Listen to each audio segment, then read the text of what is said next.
Hi and welcome, I'm John and this is Unique Wargaming Terrain. Guys, this is the weekly Wednesday Wargaming questions and answers. This is an off the cuff video, guys, for everyone that's new. What does that mean?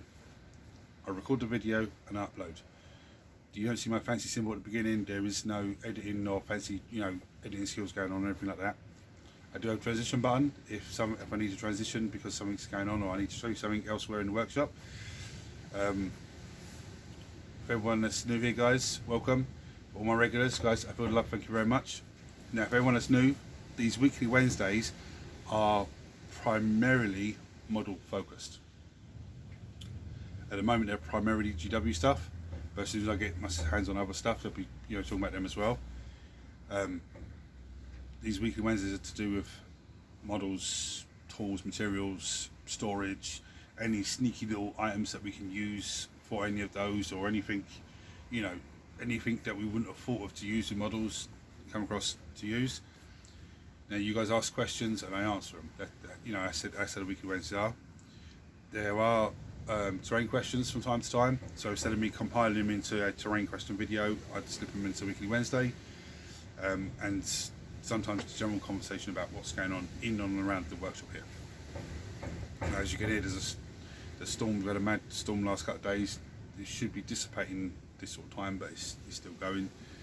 I think we're at a tail end of it at the moment, so you might hear bits of metal banging around out there. I do apologise, guys, but I can't help that.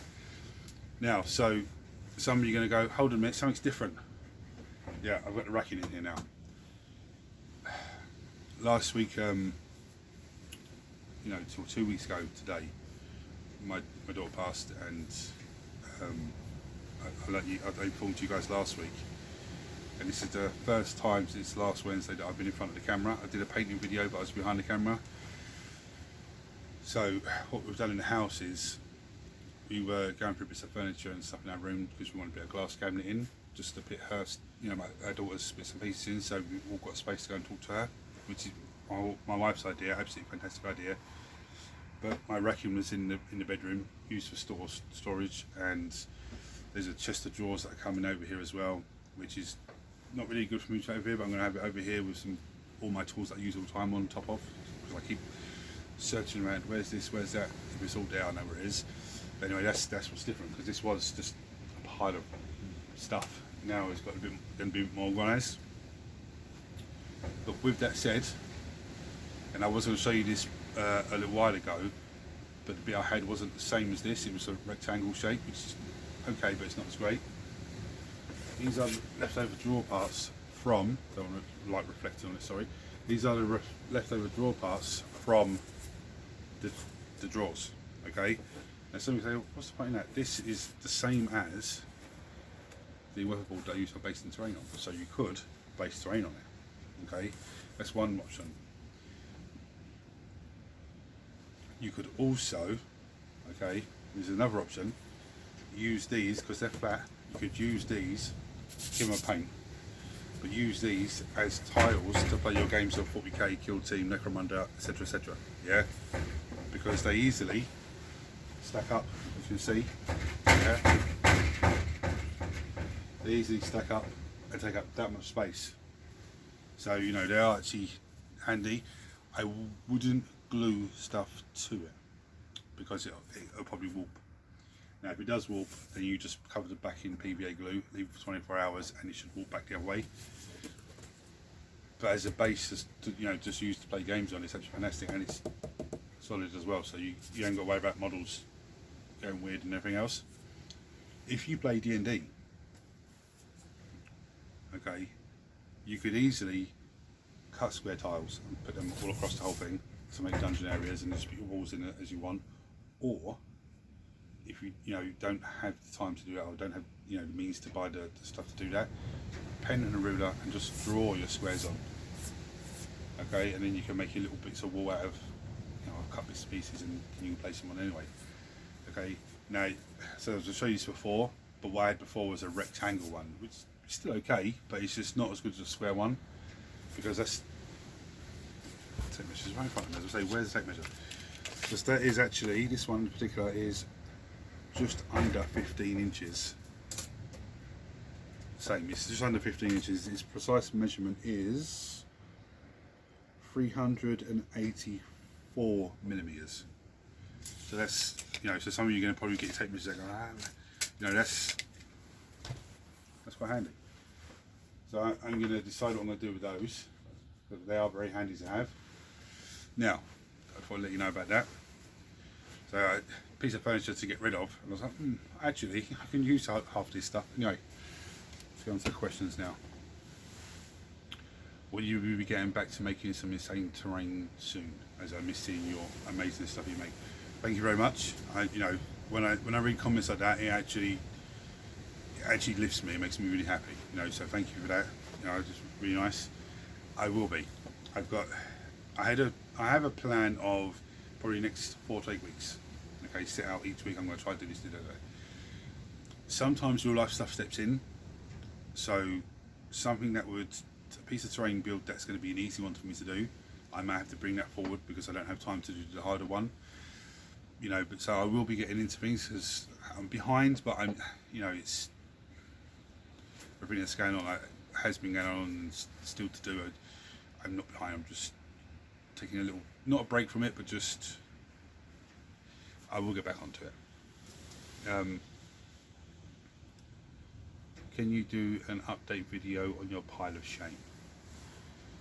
Now I was thinking about the pile of shame a couple of days ago, just laying there in bed thinking about it, and that video was a nice video. I enjoyed it, but then I thought, what if I did that and did like my Children of Chaos video, which is another weekly Wednesday. Eventually, guys, go and check it out. Go on to the playlist. It'll be on there. It'll be easier for you to find on there. And doing my pile of shame like that, but at the moment everything's just everywhere. I need to wrap bits of terrain up, put it up here. I need to sort out, there's materials everywhere, there's stuff everywhere, and stuff down the other end of the workshop. There's like a shelf I've built over there, but there's stuff over there underneath each other that needs to come out. I've got a bike and a fold-up bed here that needs to go underneath that, and then I want to keep all the polystyrene and the materials like that up this end. So I'm literally just got to move everything around. I've got a big bag of foam and polystyrene bits that was given to me from, you know, the lady in the warehouse at work. Said, I've got all this, do you want it? I said, yes please. So that's still for me to go through and have a look what's in there. There's a lot of flapping around at the moment, so I can do that, and I would like to do it that way, but I've just got, you know, this to do. I've still got models down here that are in paint stripper that needs to be taken out and cleaned and based, and there's models here that need to be, so I wouldn't be able to do that type of video until I have those all based up ready, because then I can say, right, this is the Space Marine pile of shame, this is the Chaos Space Marine, this is the Eldari, this is, you know, to give you an idea of how crazy my pile of shame is. And it's a little bit terrifying actually thinking about it now, how much I've actually got there. But yeah, that is on the pipe work for me to do, just me getting this space organised here. One thing I absolutely hate is the mess that I have here, and I actually hate looking for where's the tape measure, and I've searched my whole workshop and it's sitting there. It's like, oh, you know, I was looking for super glue at one point and it was actually just in here. And I knew I put it over here so I'm not going to see it, but you know. I've saved these 2 more questions. I've saved these 2 for last because they're similar, but they have a different answer each. Why don't you use promotions to promote your channel? Okay. And the other question is, why are you only on 260 plus subs? I don't use promotions to promote my channel. I promote my channel in a way where, say I'm in different groups on Facebook. So if I go into look at what someone's done, or there's a question someone's asking to the group, and I've done a video on it, then I can show the person, look, this is how I did it, and I can promote the channel that way. When I'm doing a giveaway, I promote it on, you know, a few of the groups that I'm part of. I do promote it that way, but I think the question was asked to me in a way of paying YouTube to promote a channel for me. You know, you pay them so much and they promote it X, Y, and Z. At the moment, YouTube promotes the channel for me anyway, because of they've looked at the channel as an up-and-coming channel. This gets lots of views on this video and that video, and etc, etc. And there is some videos will have videos on them, adverts on them. That's not my not my choice. That's YouTube promoting the channel and using that to get viewers used to having adverts on the channel, as well as helping out people, companies that can't afford to pay for big adverts, but they can afford a little, which is fair enough. And why I'm only on 260 plus subs? I don't know. It takes time. For me, I think I have to have the right video that hits the right people at the right time. Okay, there are some people that will probably look at the channel on their suggested page. It'll come up as they're scrolling down, and they'll go, oh, let's have a look at this, and they'll view it, and they'll watch it. They'll watch a few of them here and there as they come up on their page, but not what they're seeing hasn't grabbed them. And then eventually one day there's going to be a video that grabs them, and they go, oh, actually I like that, yeah, I'll have some of that, I'll subscribe to you now. So I think that's the reason why. But I don't look at it like that. I look at it as I was on 100 subs at the beginning of September. I'm 263, I think it is now, or 62 or something like that. We're in December, beginning of December, so that's not bad going at all. I do. When I get to the number of subs I need, the channel will probably be monetized by YouTube. So then, well, it'll probably be monetized, which means that YouTube then pays me for content. Which means then, what does it mean for you guys? It means then I can actually spend more time doing this, and I can cut down hours at work, so that then there's more content for you guys. So there's more painting videos, there's more terrain builds, there's more. There'll be weekly Wednesday still as normal, but there'll more let's build videos. There'll probably be another video of me messing around, trying to learn the rules of 40k and make sure that I understand it properly. Just silly little videos like that, just for your, to listen to whilst you're painting, or to, for your enjoyment if you're laying in bed having a nibble and watching YouTube, as I do. But that's what I need to get a lot more subs for to be in that position. And to be honest, there's so much positivity comes from you guys, and I'll have a conversation with one of you, and you'll be saying to me like how much you've learned from just watching painting videos I do and stuff like that, and that makes that's what I want. I want to be able to help you guys. And when I started this hobby, it was just GW. There wasn't no YouTube or anything like that. It was just GW and White Dwarf, and the only way you could learn how to do things was from them or from other gamers that you might talk to, and they might share a little secret of you had to do this and how to do that, or they might say to you, to get this effect you have to do this and do that, and that's the anyway. But now we've got all this so we can help each other. And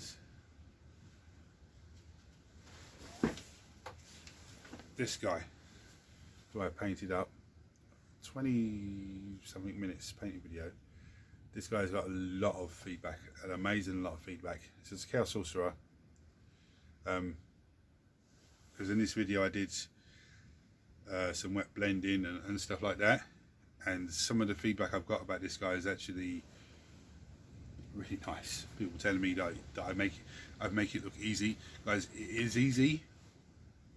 I might make it look easier, but it is easy. All you have to do is experiment with it and try it. If you don't want to do it on a model you just bought, just try and get one of those little starter sets. Like I think it's 15 quid or something, and there's some paints and a couple of guys in there, and you can just test them out, on those models. Okay, so there's one way of just testing out wet blending, dry brushing, all that sort of stuff, and then I tell you, as soon as you start doing it, you'll be like, actually, it's quite easy. Another thing as well, I actually wanted to say, with the glass cabinets for storing models in, I was expecting, we was looking at them for the house, and some of them like 600, 700, 800 quid. So I'm not going to what the hell. And then I think, how the hell do some people have like loads of cabinets in there? IKEA sell them. We see them in IKEA for 185 euros, which is about, I don't know, maybe 150, 160 pounds sterling. I don't know if it's like here in America and other, you know, rest of the world, so I couldn't tell you, you know, dollars or, you know, whatever currency you use. But some people go, oh, that's a lot of money. Oh, 185 euros. But if I was buying Magnus the Red or Archeon, his big beastie, who else? There's a few others, you know, that are 110 euros or 100 euro models, or, you know, something like that for one model. Whereas for another, you know, 60, 70 quid, 80 quid, I could have a cabinet to store all models in. You know, it's, I mean, if it's 150 pounds sterling, 160 pound or whatever it is, you know, you're going to get a big model that you've got nowhere safe to store it, because models like that, you need to store them somewhere safe. You can wrap them bubble wrap, you know, don't get me wrong, and you can store them in a storage box like I've spoken about before. But something like that you want to have on show. Yeah, so that's something to look into, guys. IKEA, they, you know, they're not handy for that. I don't know if Yisk sells, you know, the glass. I don't know. If someone does know, let me know. But I just looked at IKEA, and you know, that's that. So, guys, hopefully some information here has helped you. If not, you've just enjoyed the video and just listened to me waffling away. Please like, share, subscribe, turn on your notifications. You know, let's get you want to see more of me, hear more of me. Let's get this channel up. Let's get the subs up on this channel. Let's push it out there, and you know, let's get it going, guys. Until next time, take care of yourself. And again, if you have any questions to do with models or terrain or anything like that, contact me on, or leave a comment on this video, or you can go to Unique Wargaming Terrain Facebook page. You can send me a message there via Messenger. Yeah, because there'll be a button to message me, and it'll put you onto Messenger, and you just message me, or put it as Unique Wargaming Terrain. Doesn't matter which one. It's both me. And you know, even if you think the question is, oh, really, see, I can't ask that, just ask it. You know, if I've covered it before, it doesn't matter. I'll say I've covered it before, but then I'll cover it again. It's not an issue at all. If anyone out there needs someone to talk to about anything, you know, just give me a message. It's not a problem, okay? Obviously, I might be at different time zones to you, so just if you do message me, give me a chance to respond. Guys, until next time, take it easy.